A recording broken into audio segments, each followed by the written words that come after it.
செய்தியின் தலைப்பு வந்து லாபம்.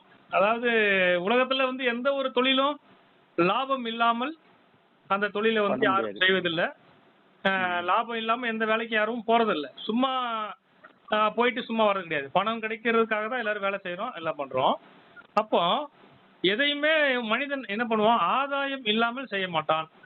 எந்த ஒரு செயலை செய்வதாக இருந்தாலும் ஒரு விதை விதைக்கிறான்னா அந்த விதை வந்து வளர்ந்து தனக்கு கனி தரும் அல்லது பயிர்களை முளைப்பிக்கும் என்று அவன் நம்பிதான் என்ன பண்றான்? லாபத்தை பார்த்து தான் அவன் அதை விதைக்கிறான்.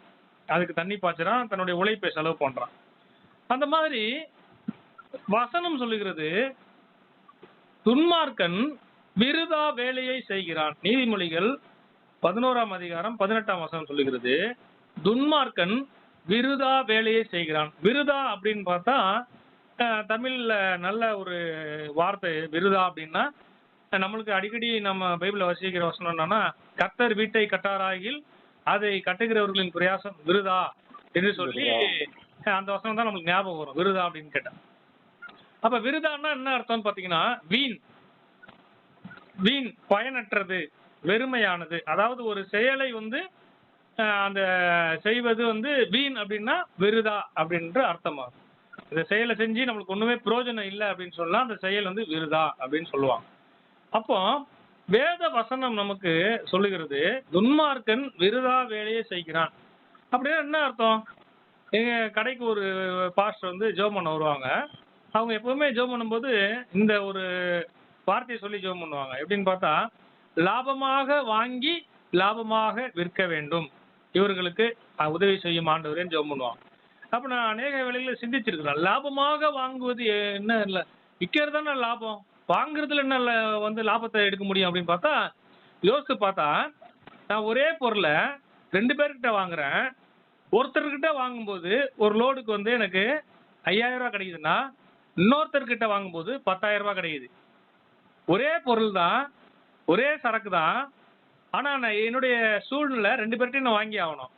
ஏன்னா 2 பேர்கிட்டையும் இவர்கிட்ட பொருள் வாங்காம அவர்கிட்ட மட்டும் வாங்கணும்னா ஒரு நேரம் இவர்கிட்ட கிடைக்கும், ஒரு நேரம் அவர்கிட்ட கிடைக்காது. அப்படி மாறி மாறி வாங்கி ஆகணும். ஆக மொத்தம் இந்த இவர்கிட்ட வந்து அதிகமா விலை இருந்தாலும் நான் 2 பேர்கிட்டையும் வாங்கி தான் ஆகணும். என் சூழ்நிலை அது, என் வியாபாரம் அது மாதிரி. அப்போ நான் யோசித்து பார்க்குறேன், அப்போ இந்த மனிதனை காட்டிலும் இந்த மனிதன்கிட்ட வாங்கினா எக்ஸ்ட்ரா 5000 ரூபாய் கிடைக்குது. அதுதான் லாபமாக வாங்குவது. லாபமாக வாங்கி விற்கும் போது லாபமாக விற்பது. அப்போ எந்த ஒரு சொல்லுக்கும் அர்த்தம் இல்லாம இல்லை. ஒரு ஊழியக்காரர் ஜெபம் பண்றாருன்னா அதுல ஏதோ ஒரு அர்த்தம் இருக்கு. அப்ப அதான் எனக்கு புரிஞ்சுது. அப்போ விருதாவாய் துன்மார்க்கன் உழைக்கிறான் அப்படின்னா, அது என்ன துன்மார்க்கன் விருதா உழைக்கிறான்? உதாரணத்துக்கு ஒரு 10,000 ரூபாய் எடுத்துட்டு ஒருத்தர் வந்து மீன் மார்க்கெட்டுக்கு போறாரு. அவர் வந்து ஒரு 10 கிலோ, 1 கிலோ வஞ்சர மீன் 1000 ரூபான்னு வச்சுங்களேன், 10 கிலோ 10,000 ரூபாய் கொடுத்து வாங்குறாரு. அப்போ அவர் வந்து அன்னைக்கு எல்லா மீனையும் சேல்ஸ் பண்றாரு. 10 கிலோ சேல்ஸ் பண்ணிட்டு கணக்கு போட்டு பார்த்தா கையில வெறும் 10,000 தான் இருக்கு. அப்போ வந்து அவர் யோசிக்கிறார், என்னடா அது 10,000க்கு வாங்கணும், நம்ம வந்து கிலோவுக்கு 100 ரூபா அதிகமா தானே வச்சு வித்தோம், அப்ப நம்மளுக்கு 1000 ரூபாய் லாபம் கிடைச்சிருக்கணுமே, என்ன வெறும் 10,000 தான் இருக்கு அப்படின்னு பார்த்தா, இவரு வித்தது 9 கிலோ, ஒவ்வொரு கிலோவிலையும் என்ன பண்ணிருக்காரு, 100 கிராம் எக்ஸ்ட்ரா போட்டு மீனை 10 கிலோ காலி பண்ணிருக்காரு. அப்போ கூட்டி கழிச்சு பார்த்தா 10,000 ரூபாய்க்கு வாங்கியிருக்காரு. இவர் எடை போட்டு விற்கும்போது ஒவ்வொரு மீன்லயும் 100 கிராம் விட்டுருக்காரு. அப்போ ஆக மொத்தம் இவர் லாபம் மீனோட போயிடுச்சு. 10,000க்கு 10,000 இவருக்கு லாபமே இல்லை. அப்ப அன்னைக்கு ஃபுல்லா அவர் கஷ்டப்பட்டது வேஸ்ட். இந்த வேலை தான் விருதாவான வேலை. நாம் இந்த உலகத்துல சாப்பிடுறதுக்கும் நம்ம உடுத்துவதற்கும் நமக்கு வசதியா இருப்பதற்கும் ஒரு வேலையை செய்யறோம். அந்த வேலையிலேயே நம்மளுக்கு லாபம் கிடைக்கலன்னா அந்த வேலையை நம்மளால தொடர்ந்து செய்ய முடியாது. ஆனா இன்னைக்கு கிறிஸ்தவ வாழ்க்கைய அநேகர் வாழ்ந்துகிட்டு இருக்காங்க. என்னைக்காவது அவங்க சிந்தித்து பார்த்தாங்களா, நாம ஏதாவது லாபம் சம்பாதிச்சிருக்கோமா? எனக்கு உண்மையை சொல்ல போனா ஸ்டீபன் மேல எனக்கு பொறாமையா இருக்கு. சொல்லக்கூடாது, ஆனா பொறாமையா இருக்கு. ஏன்னா இன்னைக்கு அவர் லாபம் பார்த்துட்டு இருக்காரு. ஆத்துமாக்களை ஆதாயம் பண்ண போயிருக்காரு. நான் இங்க காசு பார்த்துட்டு இருக்கேன், அவர் ஆத்துமாக்களை ஆதாயம் பண்ண போயிருக்காரு. அப்போ எந்த கிறிஸ்தவனாவது நம்முடைய வாழ்க்கை ஏதாவது நம்ம ஆதாயம் பண்ணிருக்கோமா, லாபம் பண்ணிருக்கோமா? ஆண்டவர் அருமையா சொன்னாரு, தாளந்து கதை சொன்னாரு. ஓகே, இப்ப அந்த கதை எல்லாருக்கும் நம்ம தெரியும். மத்தேயு, மார்க்கு, லூக்கால எல்லாமே இருக்கு. அப்போ 5 தாலந்து வாங்கினவர் இன்னொரு 5 தாலந்த சம்பாதிச்சு ஆண்டவர்கிட்ட வராரு. நல்லது உண்மையும் உத்தமமான ஊழியக்காரனே, உன் எஜமானுடைய சந்தோஷத்துக்கு பிரவேசின்னு சொல்லி ஆண்டவர் தட்டி கொடுத்து என்ன பண்றாரு, உள்ள போன்றாரு. அப்புறம் 2 தாலந்து வாங்கினவரு இன்னும் 2 சம்பாதிச்சேன்றாரு. உடனே அவரையும் என்ன பண்றாரு, உன் எஜமானுடைய சந்தோஷத்துக்கு பிரவேசின்னு சொல்லி உள்ள அனுப்புறாரு. இன்னொருத்தர் ஒன்னே ஒண்ணு வாங்கிக்கிட்டு அதை போய் புதைச்சு வச்சுட்டு அவர் சொல்றாரு நீர் விதைக்காத இடத்திலே அறுக்கிறவரு, தெளிக்காத இடத்திலே சேர்க்கிறவரு, நீ ரொம்ப கடினமான மனதுள்ளவர். அதனால என்ன பண்ண, நானு பத்திரமா வச்சேன், உம்முடையதை வாங்கி கொள்ளும் என்று சொல்லி அவர் திருப்பி கொடுக்க பார்த்தார். உடனே ஆண்டவர் கூப்பிட்டு இவனை புடிச்சு போலாம் காது மேலே விட்டு, ஏண்டா சோப்பேறி பயல, உன்கிட்ட தாளந்த என்னைக்கு உன் கையில கொடுத்தனோ அது அன்னைக்கே உன்னுடையதாயிருச்சு. நீ தான் அதை என்ன பண்ணும், அதை வச்சு சம்பாதிக்கணும். நீ இன்னைக்கு உங்க தாளந்த உங்ககிட்டே கொடுக்குறேன்னு சொல்லி அவனை புடிச்சு என்ன பண்ணாரு, அழுகையும் பற்கடிப்புமான இடத்துக்கு போடுங்கன்ட்டார். இப்ப இந்த சம்பவத்துல என்ன தெரியுதுன்னா, ஆண்டவர் நம்முடைய திராணிக்கு தக்கதாக 2 தாளந்து கொடுத்தவங்கிட்ட போயிட்டு 10 தாளந்து எங்க அப்படின்ட்டு அவர் கேட்டிருந்தாதான் அவர் கடினமான மனிதன். அவரு கொள்ளாத எஜமான். 2 தாளந்துக்கு கொடுத்தவங்க கிட்ட கூட 2 தாளந்து அவன் சம்பாதிச்சேன்னு சொன்னா நல்லதுன்னாரு.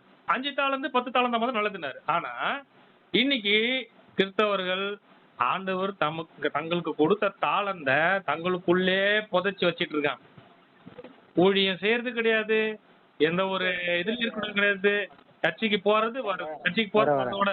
அப்போ ஆண்டவர் நம்முடைய திராணிக்கு தக்கதாக நமக்கு தாளந்துகளை கொடுத்திருக்கிறார். ஆனா நாம தான் என்ன பண்றோம், அத விருதாவா நமக்குள்ளே என்ன பண்ணிருக்கோம், பூட்டி வச்சிருக்கிறோம். ஒருத்தருக்கு பிரசங்கம் பண்ற திறமை இருக்கலாம். நான் 1000 பேருக்கு முன்னாடி தான் எடுத்த உடனே 1000 பேருக்கு முன்னாடி தான் நின்று பிரசங்கம் பண்றதும் கிடையாது. 5 பேருக்கு முன்னாடியும் பிரசங்கம் பண்ணணும், குடும்பத்துக்கு முன்னாடி முதல்ல பிரசங்கம் பண்ணணும். முதல்ல தான் குடும்பத்துக்கு முன்னாடி பிரசங்கம் பண்ணணும், அப்புறம் 5 பேருக்கு 10 பேருக்கு பிரசங்கம் பண்ணணும், அப்புறம் 50 பேருக்கு 100 பேர் பண்ணலாம். ஏன் சொல்ல வரேன்னா, நம்ம எங்க பண்றோம், எத்தனை பேருக்கு முன்னாடி பண்றோன்றது முக்கியம் கிடையாது.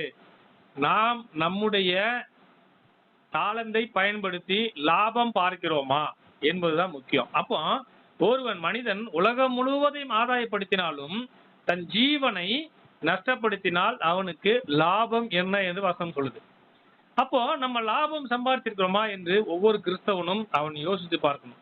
ஏசாயா 49 அதிகாரம் 4 வசனம் சொல்லுது, விருதாவாய் உழைக்கிறோம் என்று சொல்லி. அப்போ இன்னைக்கு நிறைய பேர் இன்னைக்கு பாக்குறோம், விருதாவாய் உழைக்கிறாங்க. நிறைய நான் கண்கூடா பார்க்கிறேன். தண்டல் வாங்குறாங்க, வட்டிக்கு வாங்குறாங்க, கஷ்டப்பட்டு சம்பாதிக்கிறாங்க.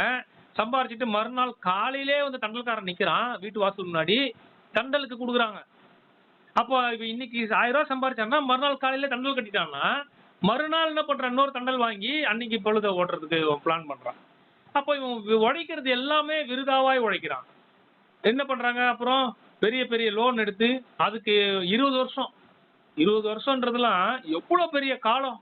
வாழ்க்கையில பாதி கால்வாசி 20% அதுல என்ன பண்ணிடுறாங்க, நிறைய பேரு அதுலயே தங்களுடைய காலங்களை ஓட்டிடுறாங்க.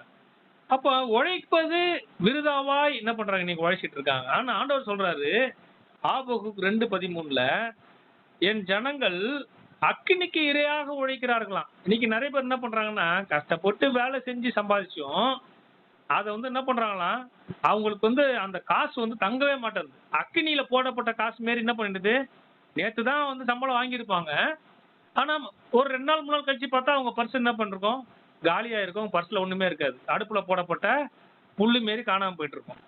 அப்போ ஜனங்கள் விருதாவாக இழைத்து போவது கர்த்தருடைய செயல் என்று வசனம் சொல்லுகிறது. அப்படின்னா ஒருவன் வசனம் சொல்லுது, ஒருவன் இந்த உலக வாழ்க்கையில அவன் படுற எல்லா பிரயாசமும் அவன் வாய்க்காகத்தானே. அவன் வாய்க்கு கூட அது எட்ட மாட்டான். சில பேருக்கு கை கெட்டினது சொல்லுவாங்க, உலக பழமொழி, கை கெட்டினது வாய் கெட்டலன்னுவாங்க. அதுதான் அது. சம்பாரிச்சு நல்லா கொண்டு வருவாங்க, கடைசியில என்ன பண்ணுவான், கடன்காரனும் வியாதியும் அதை என்ன பண்ணுவோம், புடிங்கிட்டு போயிடும். அப்போ நம்ம எதை ஆதாயம் செய்கிறோம் இந்த உலகத்திலே, நம்ம வாழ்க்கைன்ற வாழ்க்கையிலே, அது ஆவிக்குரிய வாழ்க்கையா இருந்தாலும் சரி, சரீர வாழ்க்கையா இருந்தாலும் சரி, நாம் எதை நாம் என்ன பண்றோம், ஆதாயம் செய்கிறோம்.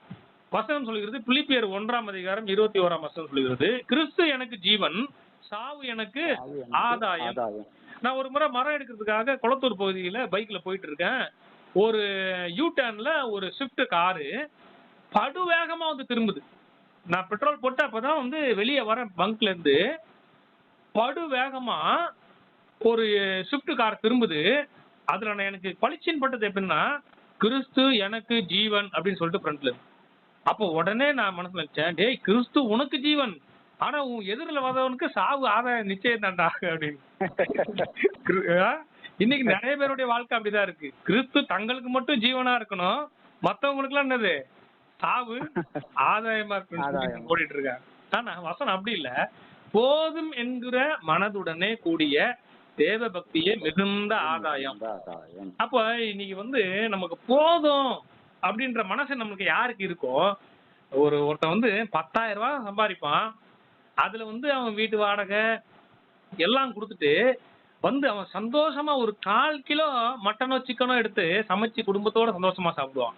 அதான் சண்டையோடு கூடிய வீடு நிறைந்த கொழுமையான பதார்த்தங்களை பார்க்கிலும் அமெரிக்கையோட சாப்பிடும் வெறும் இலைக்கறி, அதாவது மரக்கறி நல்லதுன்னு வசனம் சொல்லுது. அப்போ அந்த போதும் என்கிற மனது 1/4 கிலோ கறி எடுத்தா கூட எனக்கு ஒரு பீஸ் சாப்பிட்டாலும் போதும்டா சாமின்னு சொல்லி அந்த ஒரு திருப்தி இருக்கு. அந்த திருப்தியோடு வாழ்கிற மனிதன் தான் அவன் ஆதாயம் பெற்றுக் கொள்ளுகிற மனிதனா இருக்கிறான். வசனம் தெளிவாய் சொல்லுகிறது. இந்த உலகத்துல என்ன பண்ணலாம், மனிதன் காண்கிறதுனால கண்கள் திருப்தி ஆகிறதில்லை, சாப்பிடுறதுனால வயிறு திருப்தி ஆகிறதில்லை, பார்க்கறதுனால கேட்கறதுனால செவிகள் நிரப்பப்படுகிறது இல்லை.